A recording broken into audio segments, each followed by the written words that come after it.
All right. Greetings, brethren. This is Bible study time here in Omak. Almost said Pasadena. I did it for so many years in Pasadena, but we're not in Pasadena anymore. This isn't Kansas either. As was it Dorothy said to her dog in the Wizard of Oz? What was her dog's name anyway? Trudeau? Toto. I get confused. This movie came out a few years ago about the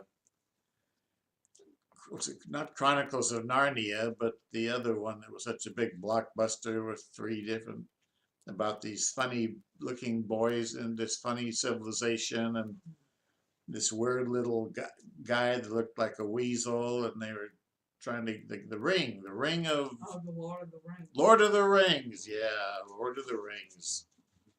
They all get confusing after a while, all of this human fiction and fantasy, and none of it has anything to compare with the truth of God. You know, the miracles of God that's revealed in the history of the Bible and the human race.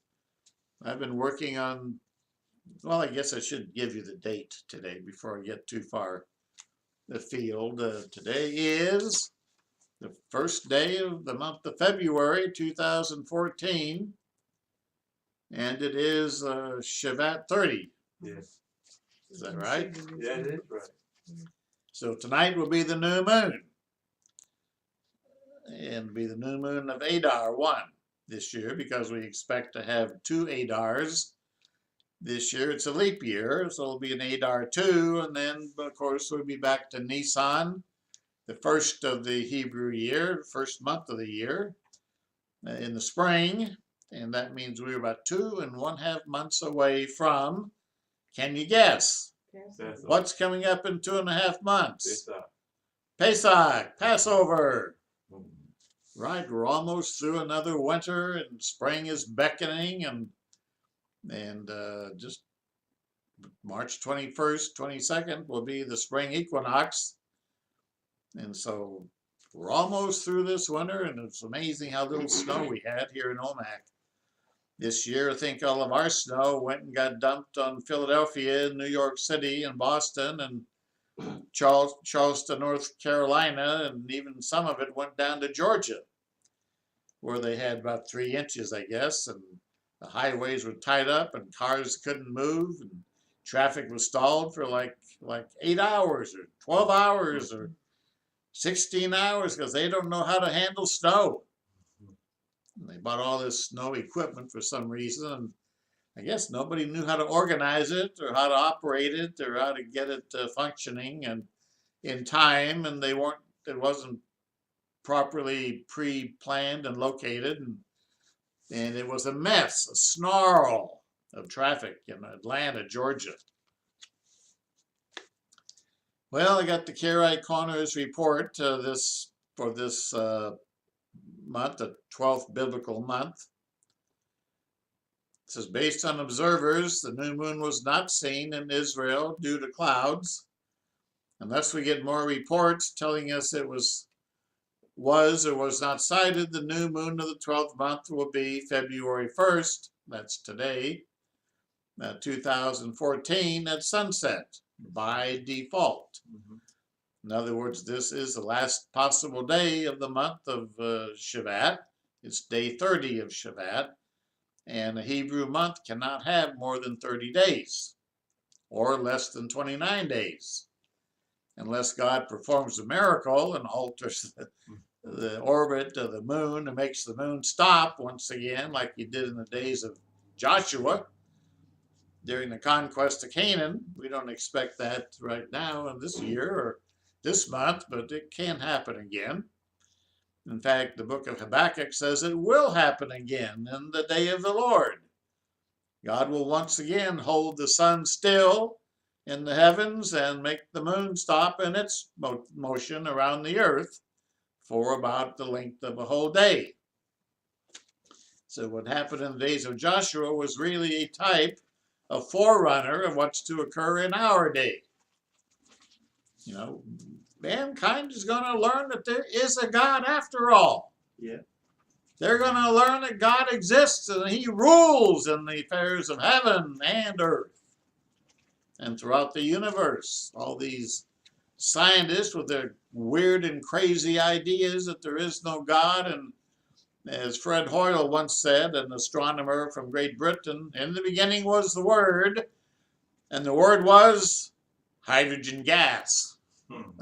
He thinks that all the universe came from hydrogen gas. So I should say he used to think that.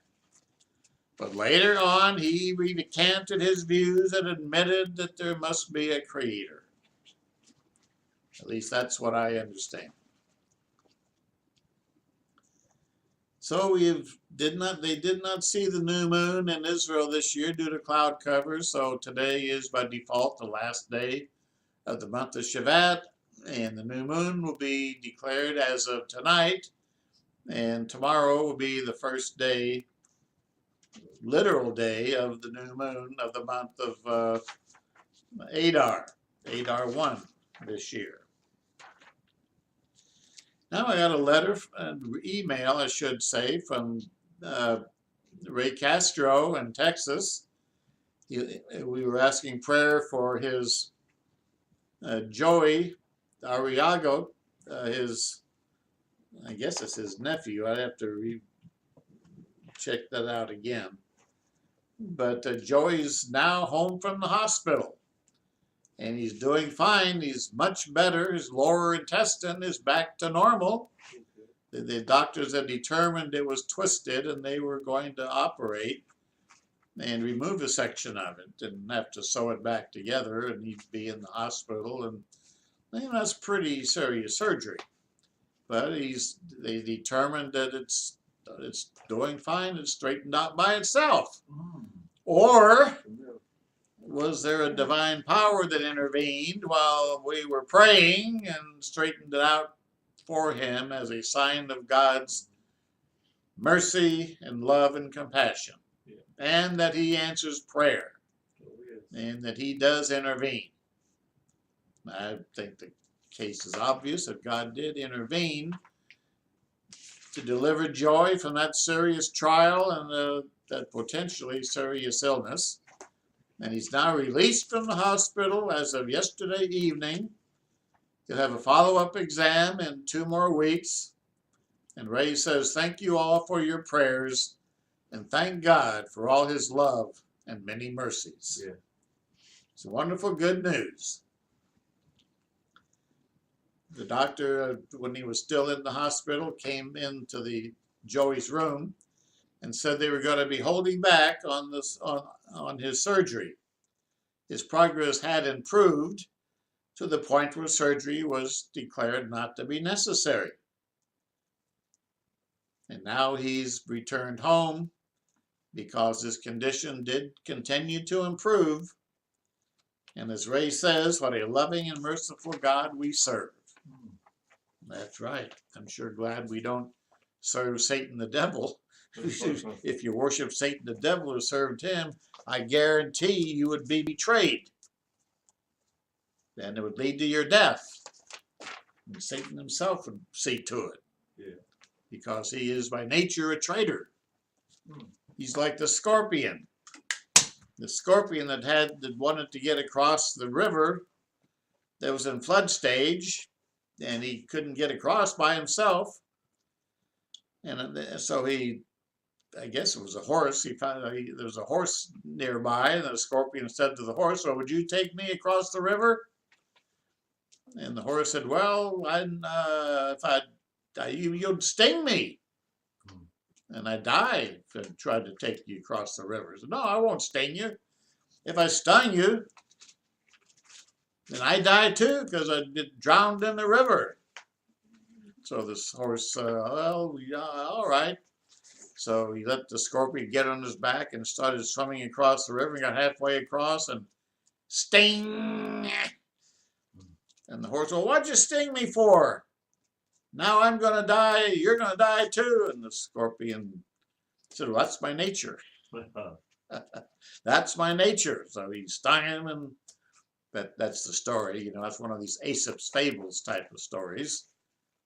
But it's got a lot of truth in it, and Satan the devil is by nature a liar and a murderer. Just read John chapter 8 of the New Testament, the Gospel of John. Christ said himself that Satan was a murderer from the beginning and a liar, the chief of liars. You might say he instituted lying and he instituted murder. He was the first murderer. The first murderer was not Cain in the Garden of Eden. He was the first human murderer. But the first murderer that was Satan the devil, who was actually Lucifer the archangel or the cherub, and he rebelled against God and God's government and led 1/3 of the angels into rebellion. And Christ says in John there that he was a murderer from the beginning. So he was really the first murderer. Then I got another email this morning from Paul Marianovitz up in Canada, who was here with us at the Feast of Tabernacles 2 years ago and helped us all have a very good time. And he was baptized at that feast. And I remember we had the evening meal after the 8th day of the feast in the restaurant here in Omak. What's the name of that place? Breadline. I was thinking good foods. or Breadline it's called. I don't think they ought to change the name. I think of breadlines, they'll think of like soup kitchens or soup lines during the Great Depression. It started out that But way. breadline, it started out that way? Very, very small. Well, very small makes no difference.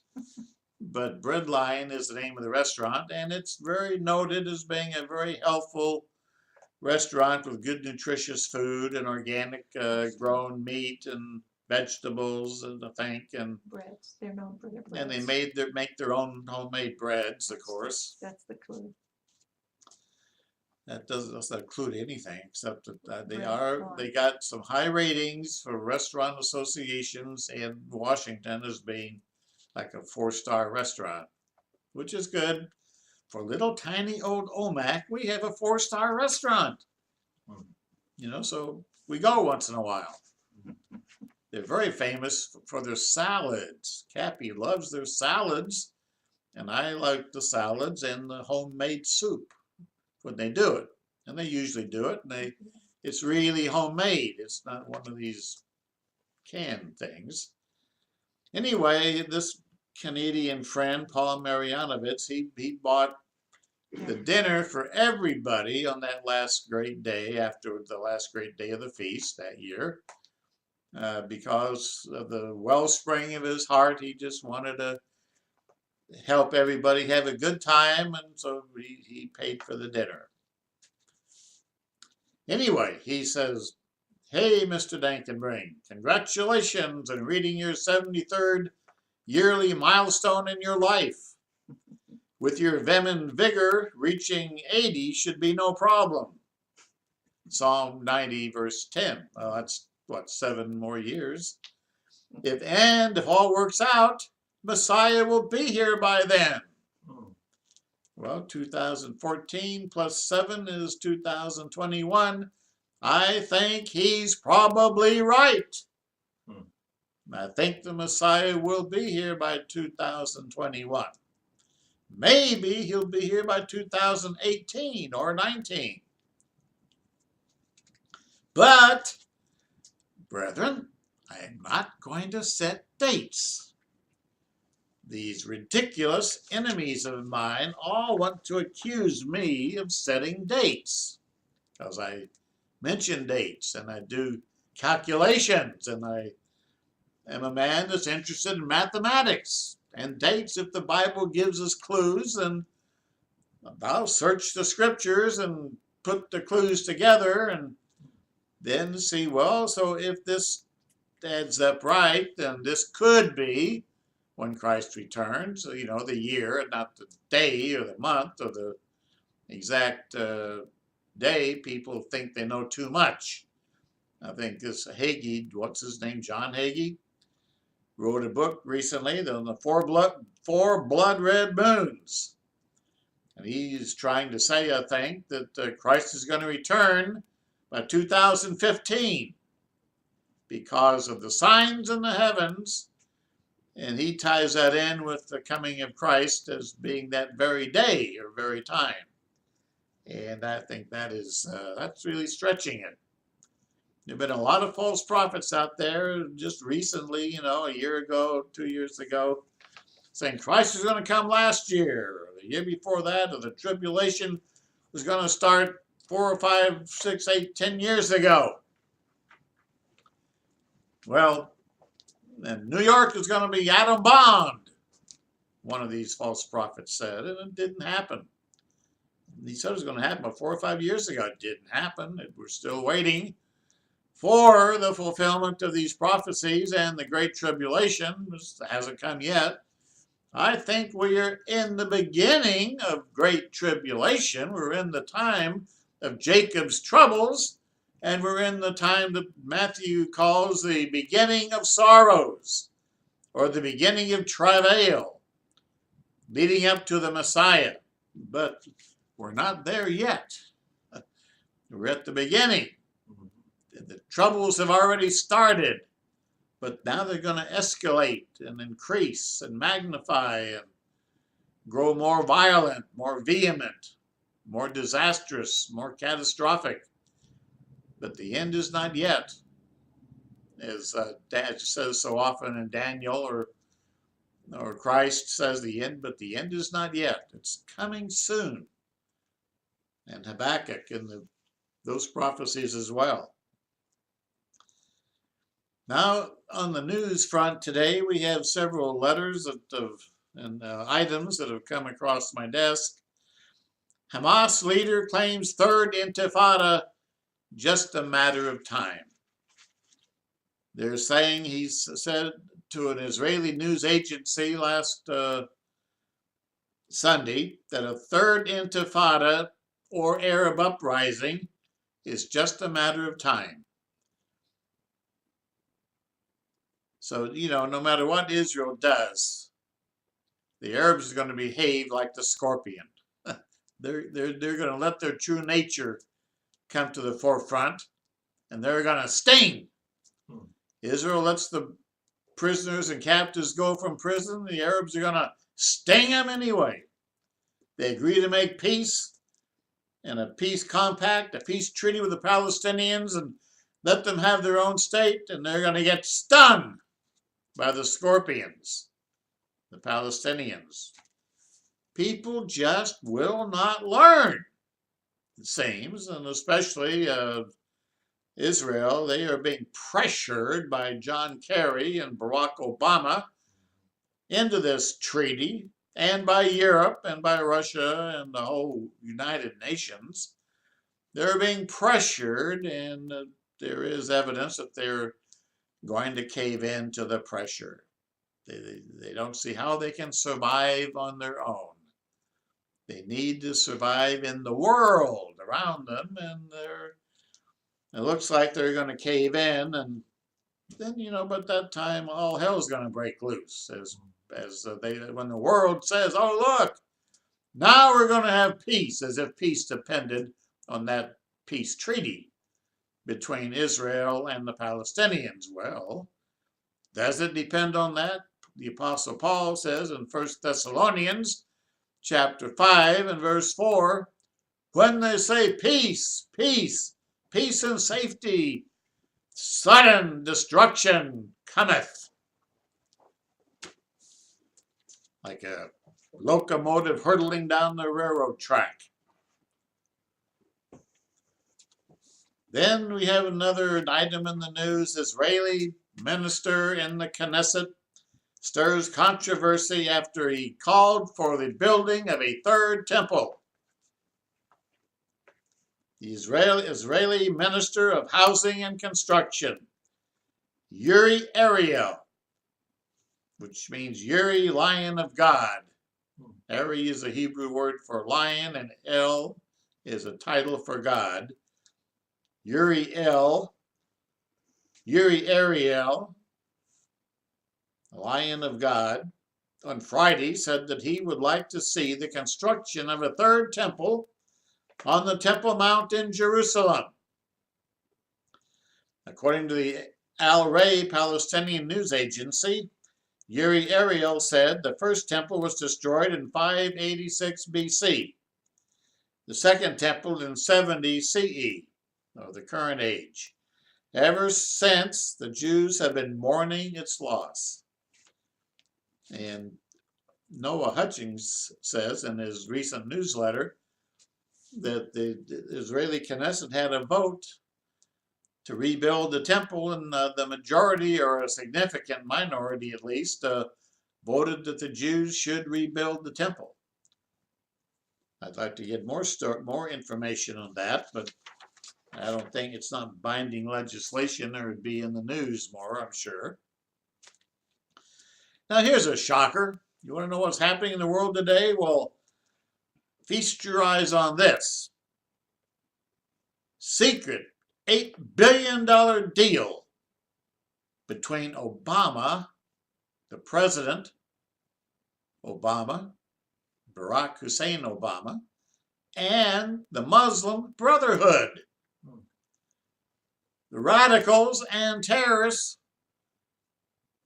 of the Muslim Brotherhood. Why would he have a secret $8 billion deal with them? Well, number one, it's secret. He doesn't want the public, the average American, or any Americans, to know about it. It's being hidden, covered up, swept under the carpet, but it is $8 billion. And this is put out by Wally Shobat newsletter. He is a former Palestinian who became a Christian. His father was a Palestinian terrorist, and he was going in that same direction until he became converted to Christ and Christianity and moved to this country and forsook the ways of terrorism. There's a video in Arabic that mentions the agreement made between Barack Obama and Mohammed Morsi of Egypt's Muslim Brotherhood to give the Sinai Peninsula to the terrorist group Hamas in exchange for $8 billion that would be paid to Morsi, who was then the head of the Egyptian government, by Obama, by the United States. And since the revolution and the counter-revolution occurred in Egypt, and the generals and the people rose up against the Muslim Brotherhood and threw Morsi into prison, and Obama's been trying to get him out of prison and pressure the Egyptians to let Morsi free, and the Egyptians refused to go along with it because they know from their history what a violent organization the Muslim Brotherhood is and was. They assassinated Anwar Sadat, who tried to make peace with Israel years ago. They tried to assassinate Gamal Abdel Nasser back in the 1950s. He caught wind of their plot, and he executed about 30,000 of them and put another 80,000 or so in prison. Muslim Brotherhood has not changed its stripes. Can a leopard change its stripes? God says in Jeremiah.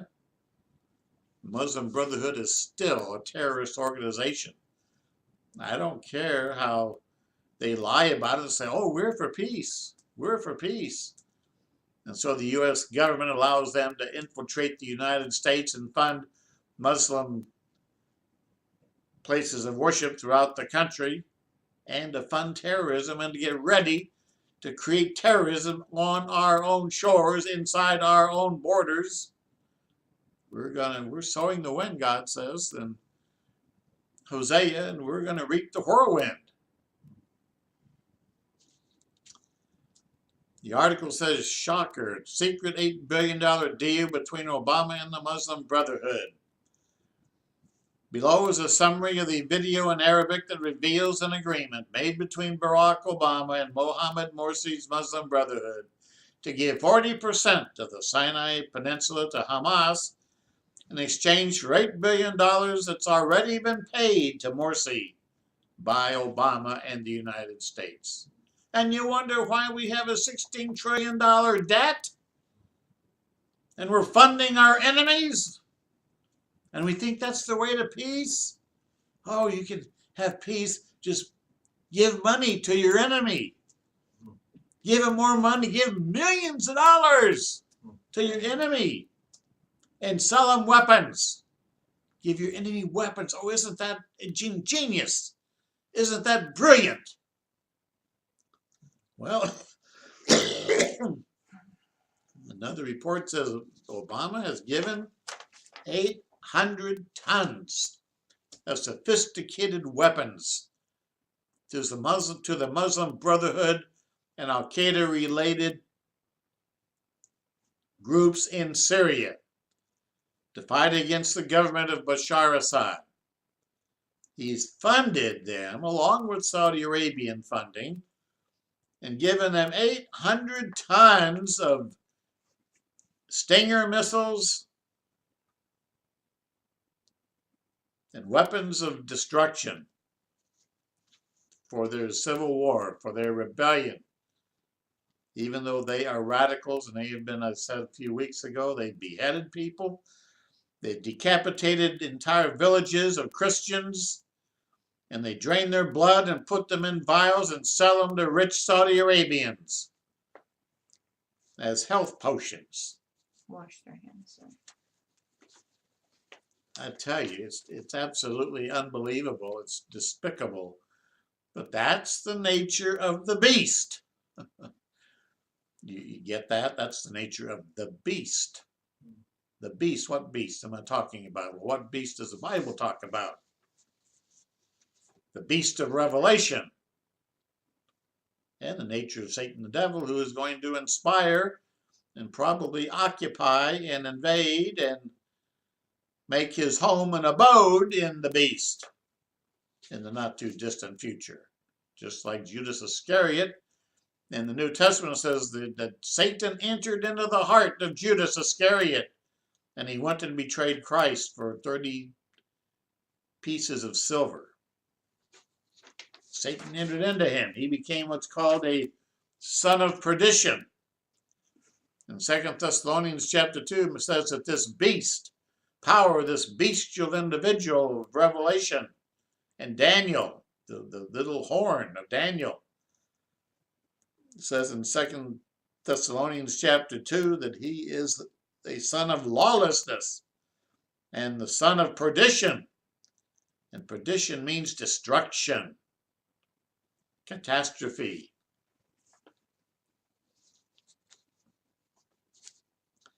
Which reminds me of a quote that I forget who it was now, overheard Obama a few months ago, chortling in glee when he heard about the success of his drone program in killing those he considered to be enemies of America, including American citizens in Yemen.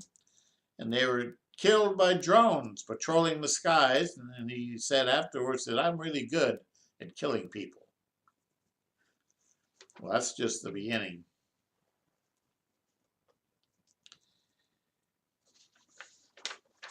Well, just now is another article here. Third banker commits suicide within a week.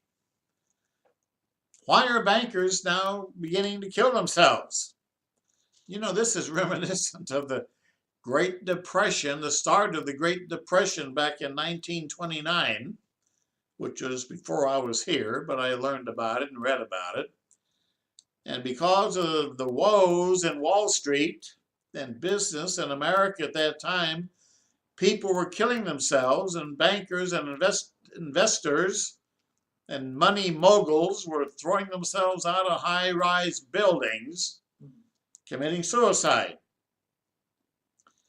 And this article says a third banker has committed suicide within the space of a week, once again prompting speculation that some kind of financial collapse is just around the corner. Now, I'm not trying to pinpoint dates and say when it's going to occur. My own opinion is it will occur by 2015, but it could occur or begin to occur in a series of stages or steps, and it could begin this year, which is 2014 already. And Passover this year is the first of the blood red moons, heavenly signs. And the second one this year is the first day of the Feast of Sukkot, or during the Feast of Tabernacles, another blood red moon. And then 2 more next year.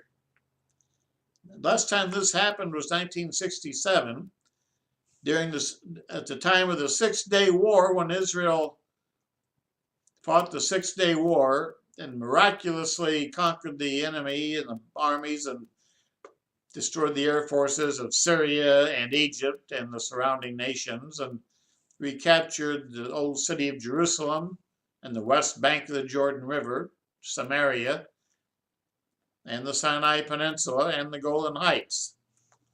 The time before that was a time of 1948, when Israel gained its independence and was created and became a nation once again after 2,000 years of captivity. Those were miraculous events that occurred, great, awesome events that occurred during the tetrad of blood red moons. The one before that occurred was back in 1492-93, when Columbus sailed the ocean blue and discovered the new continent. And that same year, when King Ferdinand and Queen Isabella of Spain expelled all the Jews out of Spain. Another significant milepost year.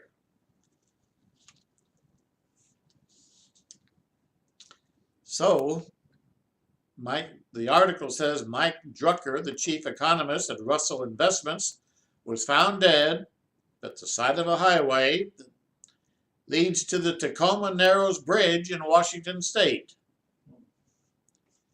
He fell down a 50-foot embankment in what police are describing as a suicide. Friends said he had told them he was having problems at work. That suicide follows a suicide of the London banking executives Gabriel McGee and Bill Brooksmith. McGee was a 39-year-old senior manager at J.P. Morgan's European headquarters. He jumped 500 feet from the top of the bank's headquarters in central London, landing on an adjacent 9-story roof. Maybe he thought he could fly. Maybe his wings just forgot to sprout or weren't operating. Or maybe he was on some hallucinogen. I don't know about that. But he jumped off the building and fell to his death. Then former Deutsche Bank executive Brooksmith was found dead at his South Kensington home after police responded to reports of a man found hanging at a house. According to reports, Brooksmith had close ties to co-chief executive Ashu Jain. Then, in addition, the United Kingdom's based communications director at Swiss AG also died last week, but the cause of death has not been made public. The article says banker suicides might be expected in the aftermath of a major stock market crash or collapse.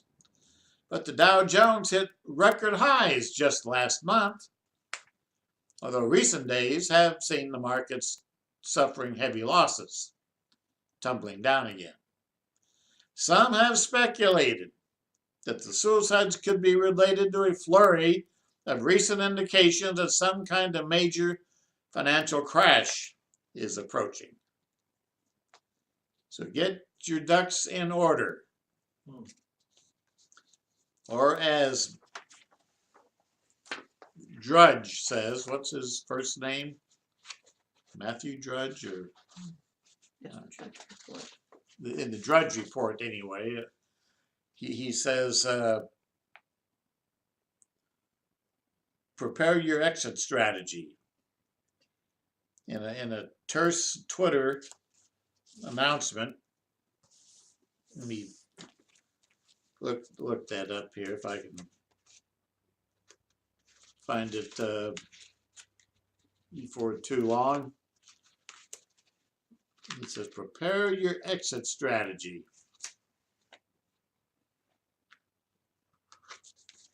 Oh, I'll get to that later, God willing. I like to have a lot of material for our Bible studies, and that half the time or more, I only get to about 20% of it, you know, because I don't want to just have news notes, but give you the gospel and the message and what God wants us to hear. And so I may go off from that, just going through the news, into the interpretation thereof and what the Bible says about it, what God wants us to learn. The next article is, who's godless now? Russia says it's the United States, that we're a godless nation. On January 28, 1914, it's amazing, but in a very short time, America is now the evil empire, says Russia, with its homosexuality, hating God, and bullying Israel. In such a short time, the nation collapsed into total sin, with the church, for the most part, anesthetized or asleep. Anesthetized, or, you know, knocked out, as with a drug or an anesthesia. The article says many Euro-Atlantic countries have moved away from their roots, including Christian values. Russian President Vladimir Putin said in a recent keynote speech, policies are being pursued to place on the same level a multi-child family and a same-sex partnership, a faith in God and a belief in Satan. This is the path to degradation, he said. In his State of the Nation address in mid-December, Mr. Putin also portrayed Russia as a staunch defender of traditional values against what he depicted as a morally bankrupt West social values of the West. The former KGB officer said, religious conservatism is the only way to prevent the world from slipping into chaotic darkness. And want to know something? He's right. That's true. That is true. Religious conservatism, and I interpret that as meaning traditional values and Judeo-Christian values derived from the Torah, from the Bible, from God's Word. And as the world departs from that and rejects it, as the West has done, Europe and the United States and the Western world has done, endorsing homosexuality and those things which God abominates and says are destructive, then we are again sowing the wind and about to reap the whirlwind.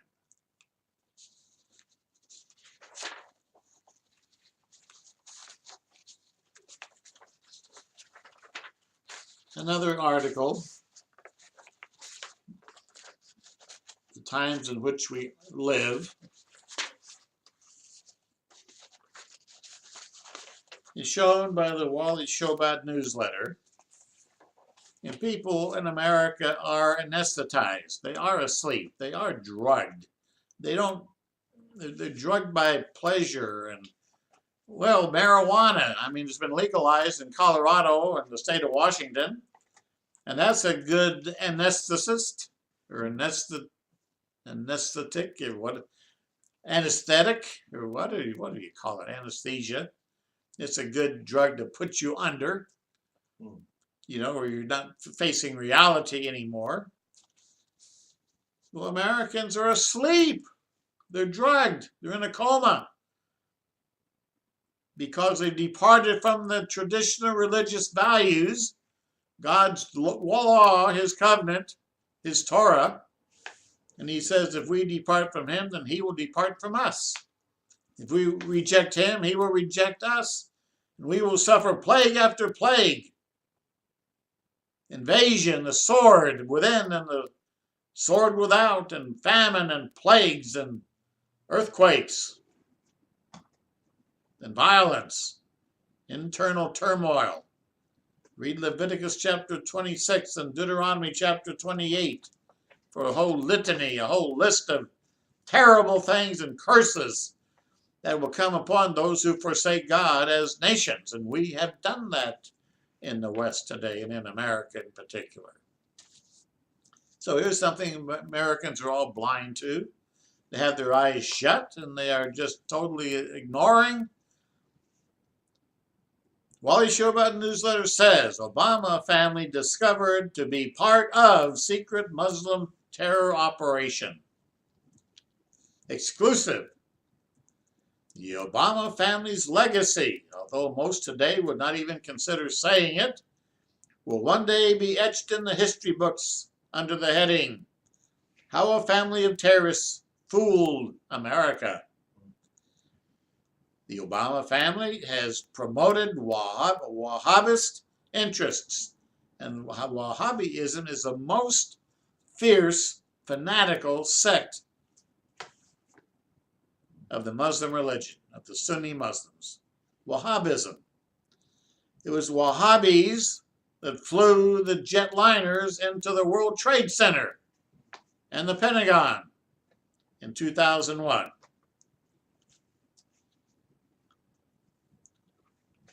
So the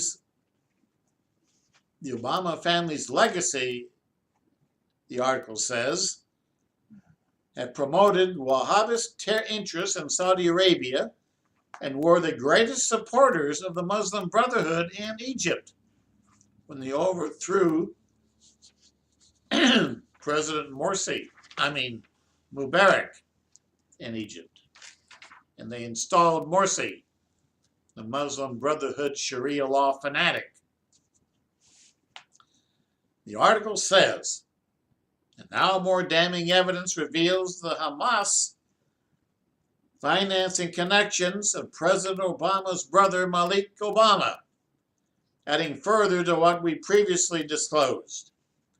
The Islamic Dawah Organization, IDO, Malik Obama helps lead as executive director, and it is a member of the Union of Good, UG, which the U.S. Treasury designated as terrorist. Even the U.S. Treasury designated it that way. The official website for UG still shows the IDO of Malik and his boss, Suar al-Dahab, as being an official member organization in the coalition. UG is an umbrella organization that represents over 50 Islamic fundraising groups worldwide and was designated by the U.S. Department of the Treasury as a terrorist entity under Executive Order 13224. This directive of the U.S. Department of the Treasury authorizes the U.S. government to block the assets of organizations and individuals that provide financial support to terrorist organizations. According to the U.S. Department of Treasury, Hamas leadership founded the UG in 2000 AD, shortly after the inception of the Second Intifada, with the purpose of facilitating the transfers of funds to Hamas. So how could this happen if Malik Obama's brother is the United States president? And they have a picture here of Saeed Obama, Barack Obama.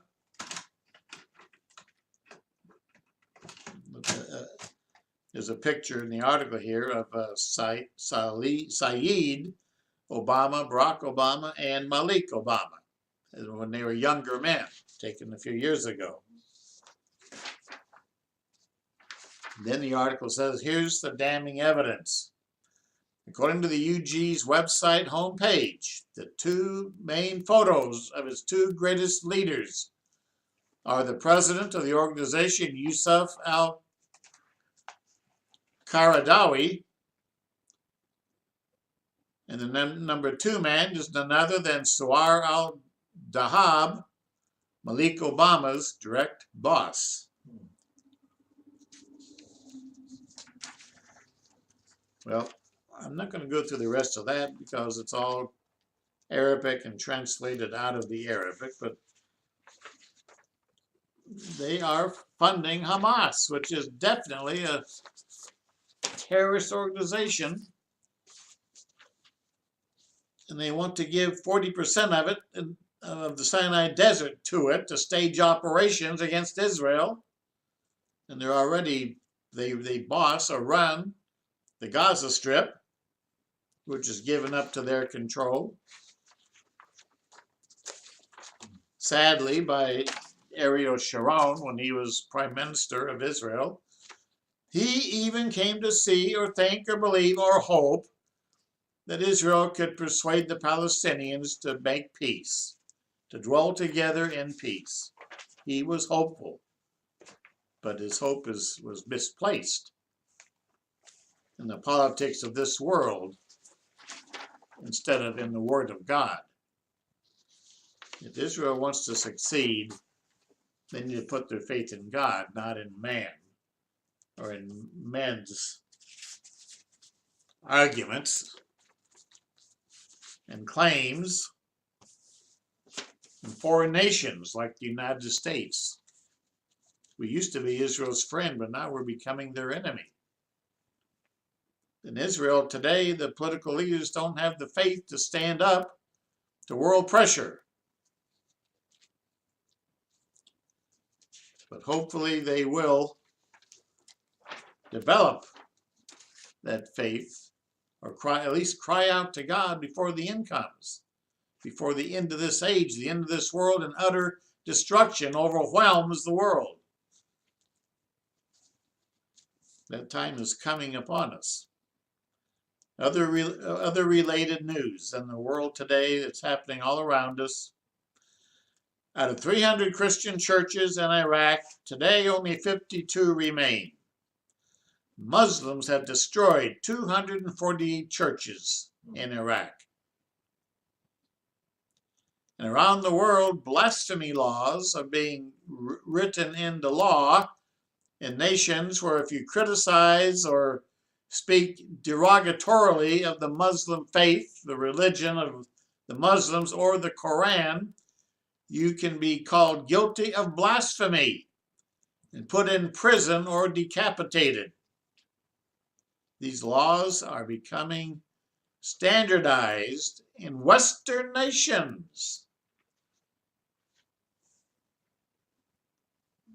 who foolishly want to make peace with the Muslim faith, which is out to conquer the world and make the whole world Muslim and bring the whole world under Sharia law, Muslim law. People will just wake up and study and read and learn what the Muslim religion has done to their women and to their menfolk, and maybe they would think twice about welcoming the curtailment of all their liberties and freedoms and plunge themselves under slavery to Sharia law. Mount Sinabung volcano erupts, devastating nearby villages. Large 6.1 earthquake sent large buildings tumbling in Indonesia. Snowball snow holes invade eastern USA after all the storms they've had from the Polar Express smashing the eastern USA. Freak electrical storm with huge hailstones batters half the nation of Britain. They've also discovered Finally, the marijuana use during pregnancy affects the baby's brain. And the U.S., in its great wisdom, has decided to allow up to 30,000 Muslim Syrians to resettle in America. Potential terrorists.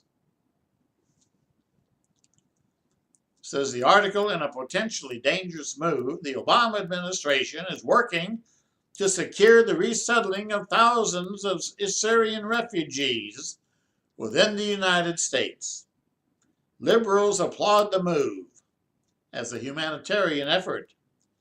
Conservatives remain skeptical, and there's several valid reasons for their skepticism. How many of them are going to compose an Islamic Trojan horse, allowing enemies within our gates to sow their terror against our infrastructure, against our cities and highways, our forests, and our water supplies?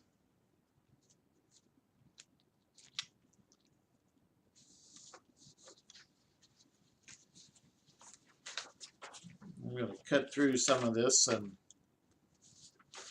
get to the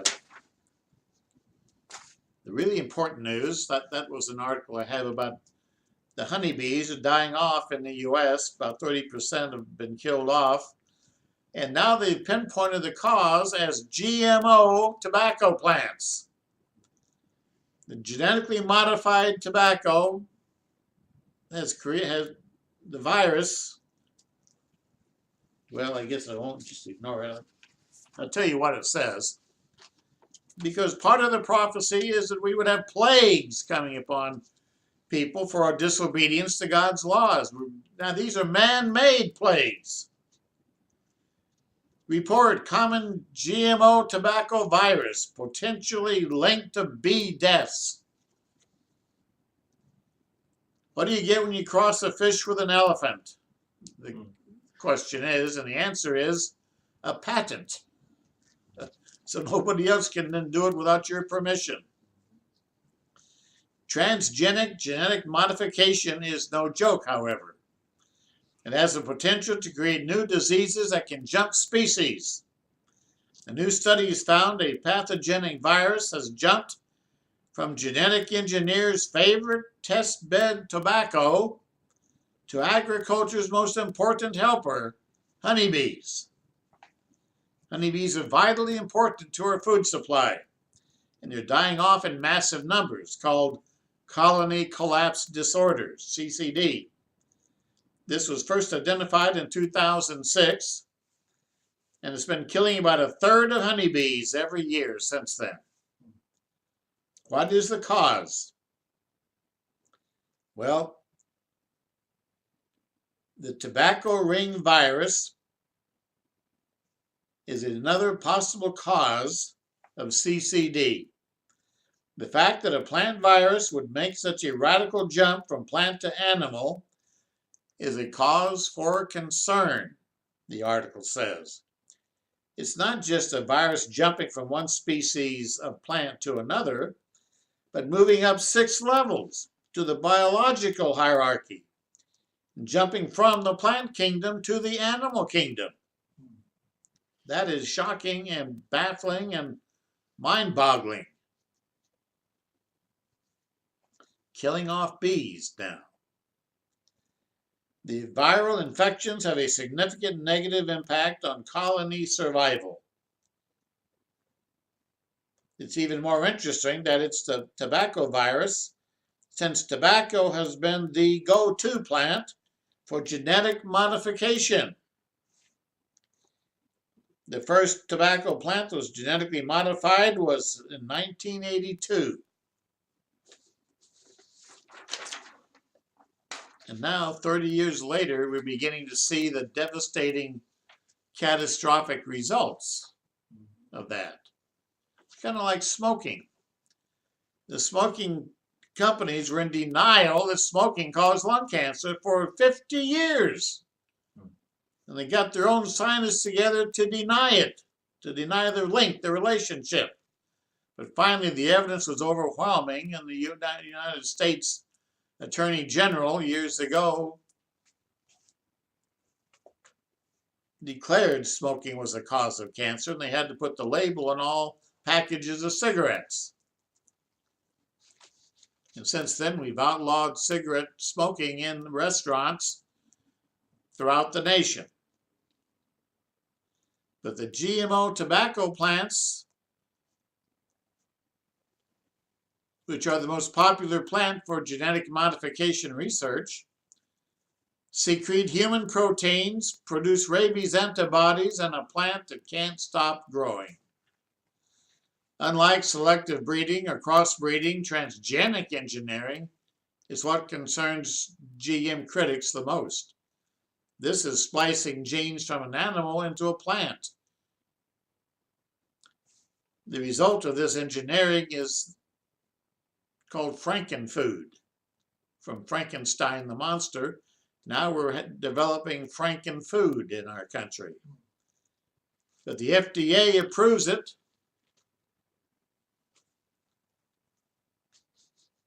But you wonder really who they're working for. The American public or Monsanto and Dow Chemical and the giant chemical industrial plants or companies. It says the article, now the tobacco ring spot virus has jumped from tobacco to honeybees and is thriving on them. This is the nightmare scenario of genetic modification that transgenic engineering would create, whether or not intentionally, virulent strains of viruses that would wipe out our food supply, or even wipe out humans directly with genetic triggers. I tell you, it's scary. The FDA, I think that stands for Fast Death Agency, or Foolish Death Agency. Next item in the news, China mobilizes 100,000 troops in preparation for Korean Peninsula crisis. In an unusually high figure, China has mobilized 100,000 troops to take place in border exercises as part of preparations for a Korean Peninsula crisis, which they think is very likely coming. And I do think that's inevitable, with North Korea being led by the paranoid leadership it has today, and its constant threats, against America and South Korea and Japan and even China. The world is worried, and the Chinese are very worried because they know the North Koreans have nuclear missiles and nuclear bombs, and they're right next door. So I think China is just getting ready to protect itself. And I think they will probably have America's blessing when they do it. But they're not the enemy of our enemy is not our friend. They're just temporary friends, you might say. So they can destroy one enemy at a time, and that way they can deceive us into thinking they're our friends while they wipe out North Korea, and then when time comes, they'll come after America. The article says China, well, let me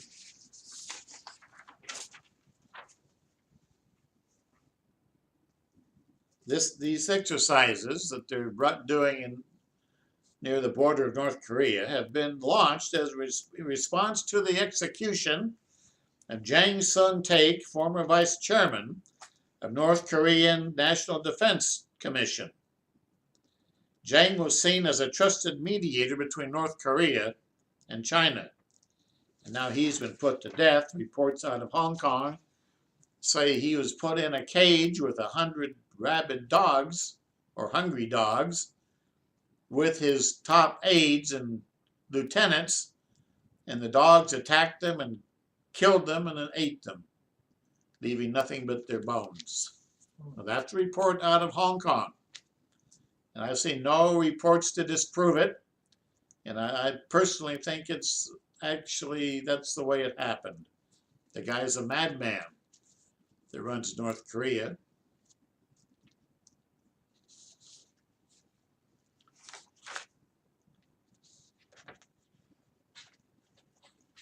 Next article says, to verify what I just told you about, China is going after North Korea probably soon, but then waiting in the wings is when they're going to attack the American forces in Asia, or America itself. According to another article, China preparing to target U.S. aircraft carriers. The WU-14 is a hypersonic glide vehicle which can penetrate missile defense systems by traveling up to 10 times the speed of sound. It underwent its first test flight earlier this month. Chinese military expert Chen Hu told the media that this can surely be used against U.S. aircraft carriers in any region around the globe. And it was designed to strike large military targets, including U.S. aircraft carriers.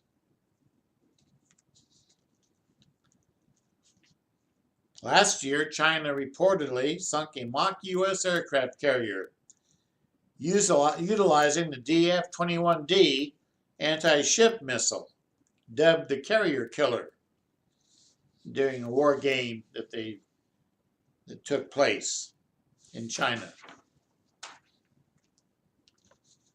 Last month, Beijing bragged that its first aircraft carrier combat task force is now on the high seas and matches anything the United States has to offer.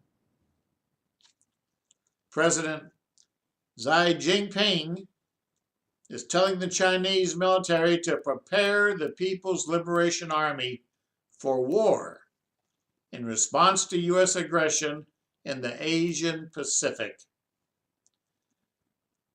which developments have prompted major changes in China's national security situation. Beijing has also pontificated about China's ability to attack U.S. military bases in the Western Pacific, as well as it released a map showing the locations of major U.S. cities and how they would be impacted by a nuclear strike from China's strategic submarine force. So they're getting ready. They're preparing to attack you-know-who. What are we doing about it? Well, I think we're also preparing. I think the world is preparing. The world is preparing for Armageddon. The world is preparing for Götterdämmerung. The world is preparing for the final conflict to end civilization on Earth. Full-scale World War III nuclear war with all of the attendant threats of chemical gases, biological weapons, and nuclear weapons. So in the meantime, Obama's also getting ready.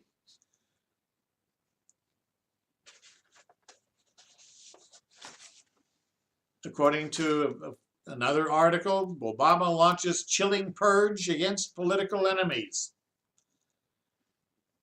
The political persecution of former Virginia Governor Robert F. McDonald and conservative filmmaker Dinesh D'Souza for alleged and comparatively minor infractions are part of an accelerating purge campaign being carried out by the Obama administration. The Obama Justice Department now is openly launching a Night of the Long Knives style purge of their political enemies in America. This should send chills up the spine of all Americans, Paul Joseph Watson and Alex Jones say on their website, Infowars.com. This is just the beginning, in other words. McDonald was charged last week with illegally accepting gifts, donations, and luxury holidays from a businessman. He was going to be one of the front runners against Hillary Clinton in the 2016 political campaign. Now his name is being muddied and scarred by Eric Holder's Attorney General's department. After that, we heard the news on Friday that Dinesh D'Souza, director of the hit movie 2012, it came out in 2012. The movie was called 2016, Obama's America. He was arrested in New York for allegedly violating campaign finance laws because they say he donated more than the legal limit to the campaign of Wendy Long, who ran in 2012 for the U.S. Senate seat vacated by Hillary Clinton in New York.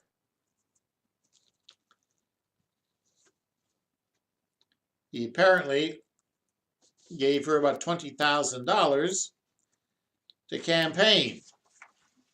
And that is, according to the technicality of the law, if it came from one person, it would be breaking the campaign laws. So I don't know how they did it, but I think he gave it to 5 people and each of them gave it to her. And now they're trying to indict him.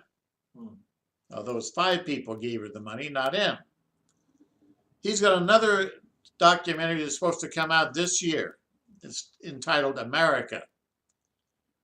And Matt Drudge learned about D'Souza's arrest, the one who does the Drudge Report.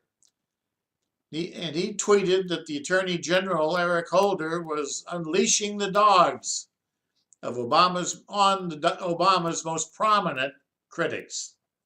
Unleashing the dogs of persecution and war. Reminds me of that line from William Shakespeare's play, Cry havoc, unleash the dogs of war. That's what Obama is doing. Surreptitiously, covertly, quietly, if he can, today against his enemies.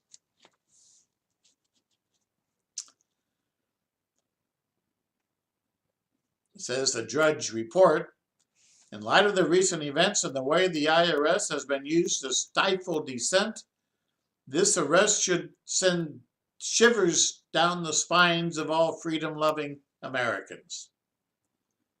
That's what Gerald Molin, D'Souza's co-producer, said, who's quoted as saying. He went on, when American citizens began to suspect that people are being arrested for alleged minor violations because of their vocal dissent against their elected representatives or rulers, it breeds disrespect and contempt for the law and suspicion of those officials.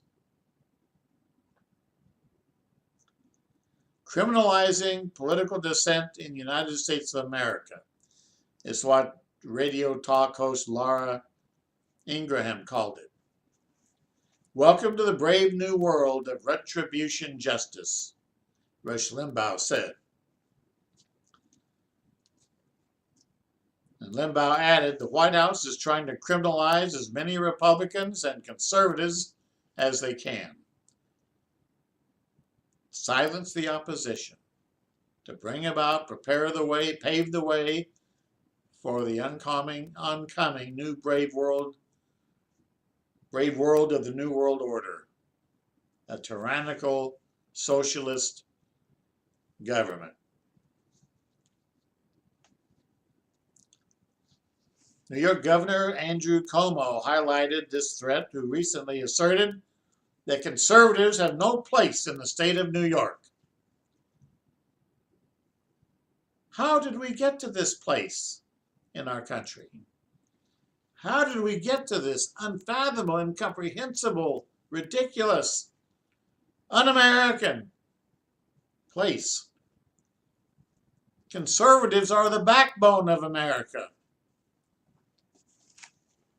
True conservatives, as George Bush said, compassionate, conservatives. Like the conservatives of the Tea Party, who are being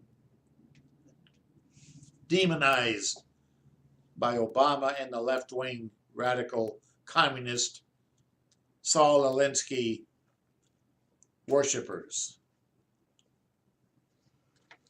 The irony is that Eric Holder, the Attorney General, is now embroiled in no less than 16 different scandals of his own.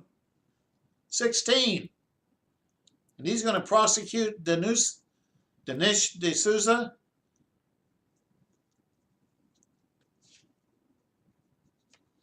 D'Souza and McDonald's alleged infractions pale into insignificance compared to those of the Obama administration itself.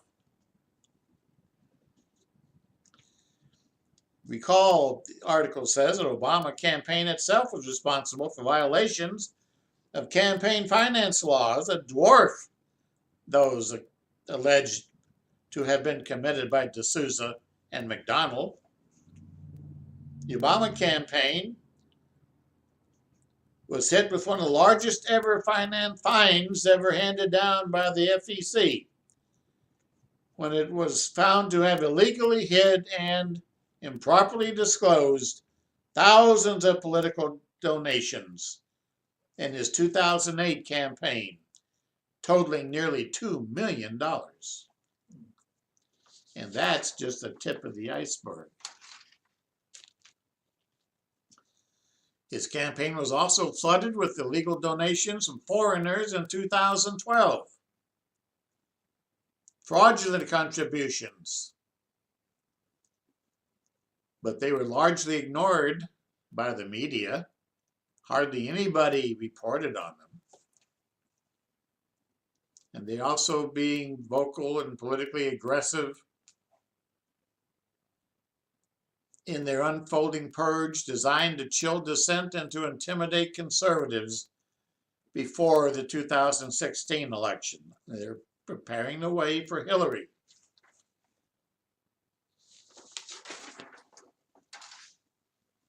You know, this prophecy will be fulfilled. God is going to punish us and punish our nation, punish our people, because we have been so stupid, so negligent, so rebellious, so stubborn, that we say we don't want God in our lives, we don't want his laws, we don't want the 10 Commandments, we want to smoke marijuana and take cocaine and have fun and party until we drop.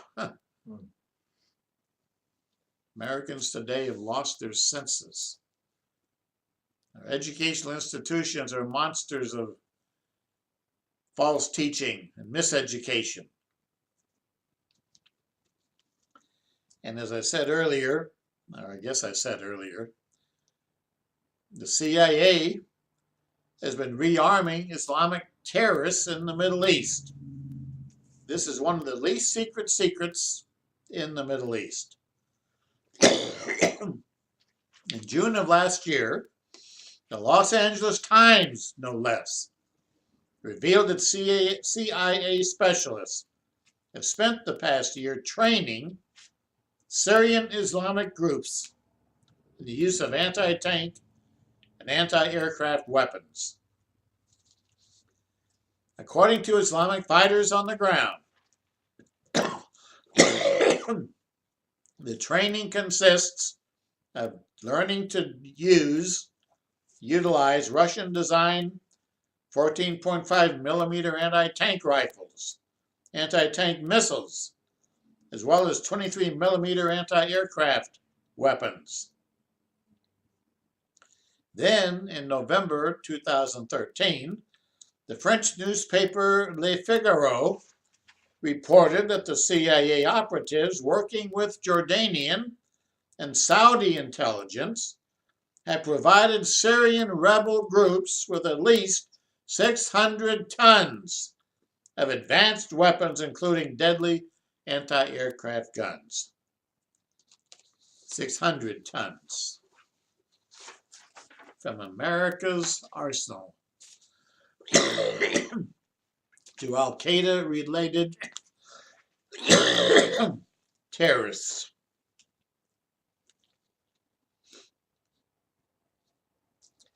The article says, as incredible as it sounds, the Obama administration, with the full knowledge and approval of key members of Congress and the intelligence services, is shipping massive amounts of guns, missiles, and high technology weapons to the Muslim Brotherhood.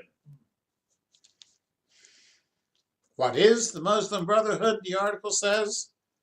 A global Islamist organization that seeks to reestablish the historic global Muslim empire, or caliphate, extending from Indonesia and Asia all the way to Spain. According to court documents in the United States, the Brotherhood's goal is a kind of grand jihad for eliminating and destroying the Western civilization from within and sabotaging its miserable house by their hands and the hands of the believers, so that it is eliminated and God's religion, the worship of Allah, is made victorious over all other religions. That is their goal, according to court documents in the United States.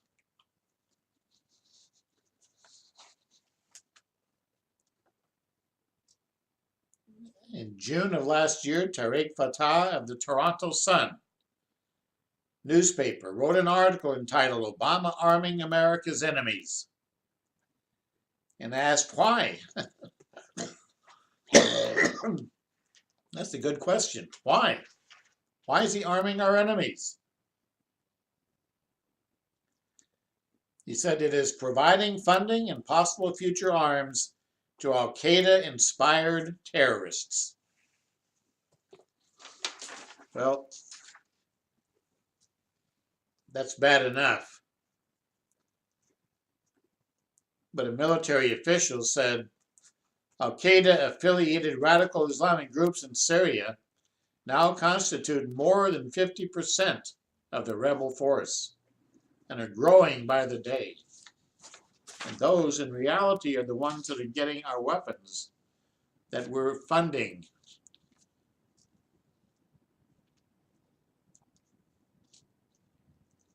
Senator Bob Corker of Tennessee, the senior Republican on the Senate Foreign Relations Committee, said that intelligence officials in the Obama administration are having the CIA and Black Ops units secretly arm Islamic groups because they know the public, the American public, won't support such moves. So they're doing it secretly, undercover. And they've been getting away with it.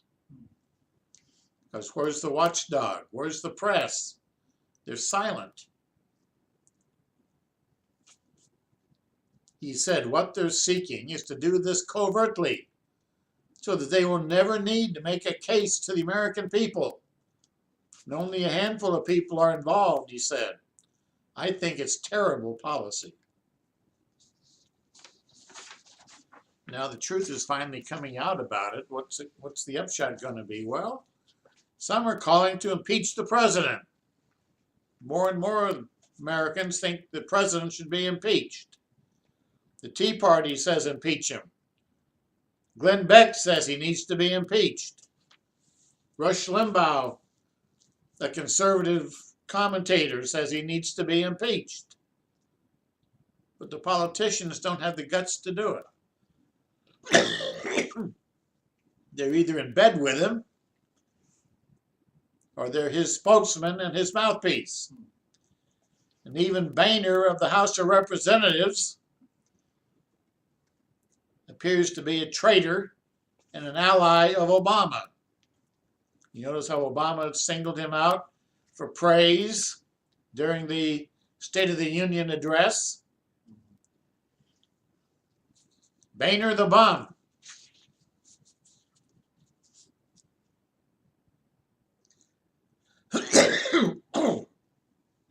Glenn Beck said, I personally am calling to impeach the President of the United States.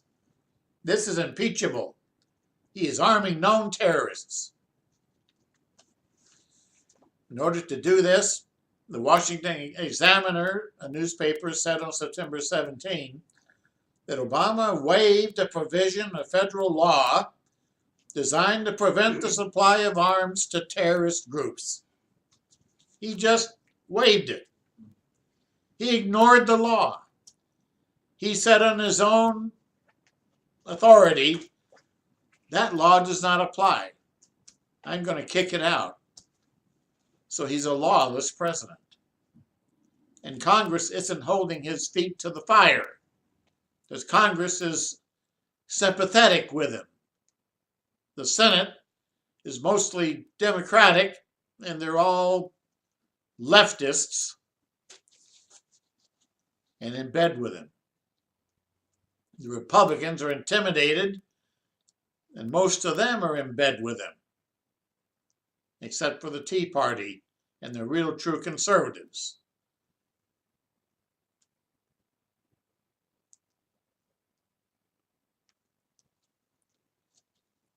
The question arises, okay, what are these terrorists going to do with these weapons? They could shoot down civilian airliners with these anti-aircraft missiles that we've been giving them, and Stinger missiles. They could shoot down civilian aircraft, American airliners.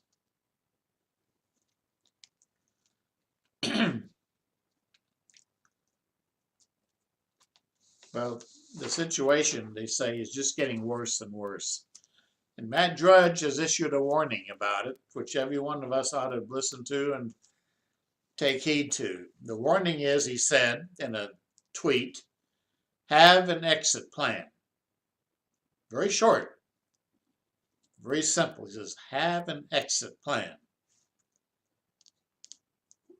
Drudge's website consists of just a single page.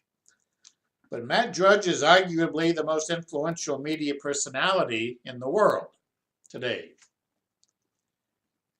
He garners nearly 1 billion readers every month. The Drudge Report is able to literally shift public opinion or sentiment. So Washington, D.C. insiders read it religiously.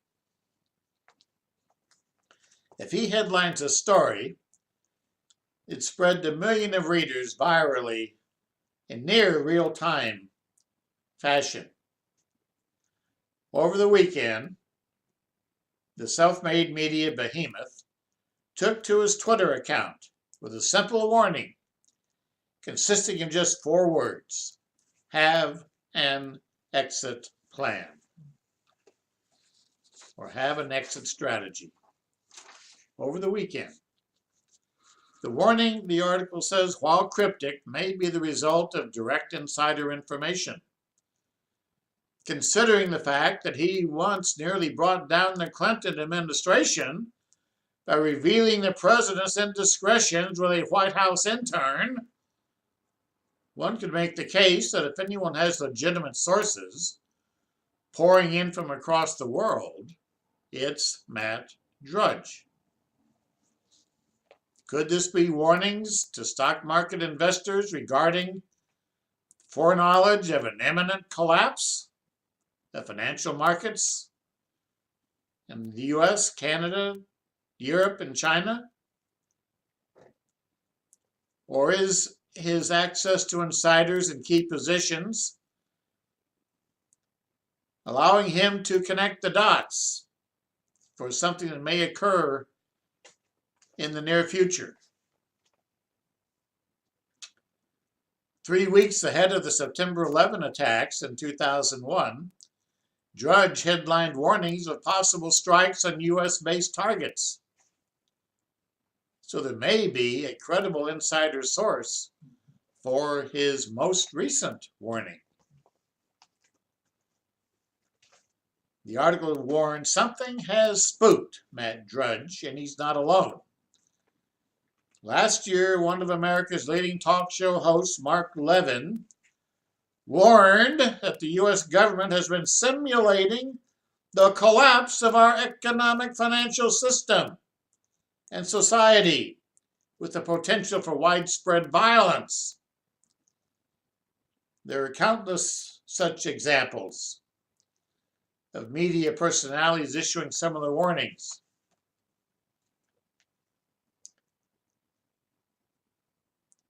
The warnings include everything from government manipulations of our monetary system to the sometimes unbelievable expansion of the American police state. There have been insider reports of a crisis of unprecedented magnitude is coming to the United States. Contrarian economists, who are practically ignored by mainstream media, have warned of dire consequences because of our systems of commerce, including our domestic food distribution networks. Although it hasn't been reported on the alphabet news channels, the U.S. military has actively done wargaming on collapse scenarios and engaging in highly suspicious exercises across the U.S. metropolitan areas, cities throughout America. Matt Drudge's latest warning to have an exit plan may encompass any number of political scenarios, such as a coming shock to financial markets, evacuating major cities in an emergency, preparing for the destruction of our currency, or having a way to get out of the United States in the event of a Soviet-style purge. Whatever the case, Matt Drudge understands that his views and comments are followed by hundreds of millions of people worldwide. So we are confident, the article says, that he would not issue such a public warning unless he had access to credible information that supports his claims. So we urge readers to remain vigilant. We strongly suggest having a preparedness plan, including emergency food storage, barter supplies, medicines, precious metals, and a strategic relocation plan in case you are forced to evacuate your current residence. Well, I would say more than that, brethren. It's time to have an exit plan, and that must include, number one, prayer to God. As we read in Psalm 91,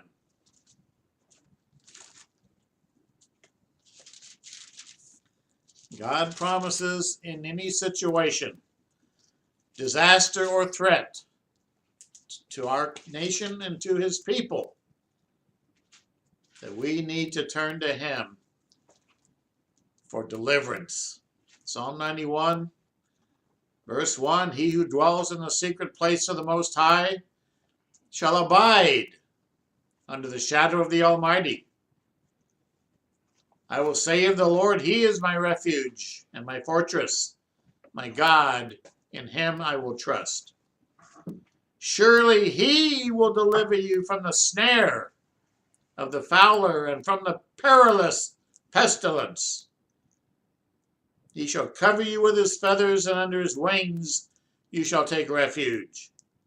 His truth shall be your shield and buckler, and you shall not be afraid of the terror by night, or the arrow that flies by day, or the missile, or of the pestilence that walks in darkness, or the destruction that lays waste at noonday. 1,000 may fall at your side, and 10,000 at your right hand, but it shall not come near you. Because you made the Lord, who is my refuge, even the Most High, your dwelling place. No evil shall befall you, nor any plague come near your dwelling. For he shall give his angels charge over you, to preserve and protect you in all your ways. And they will bear you up lest you dash your foot against a stone. And God says, of those who call on me because we love him, I will deliver him. I will be with him in trouble. I will honor him, and with long life I will satisfy him and show him my salvation. So, brethren, our exit plan is the Lord. My exit strategy is the Word of God. And I pray that you also will claim God's promises, study his Word, meditate in it day and night, as Joshua did. And then you will have true success and divine protection in the days ahead. Praise God. Praise God.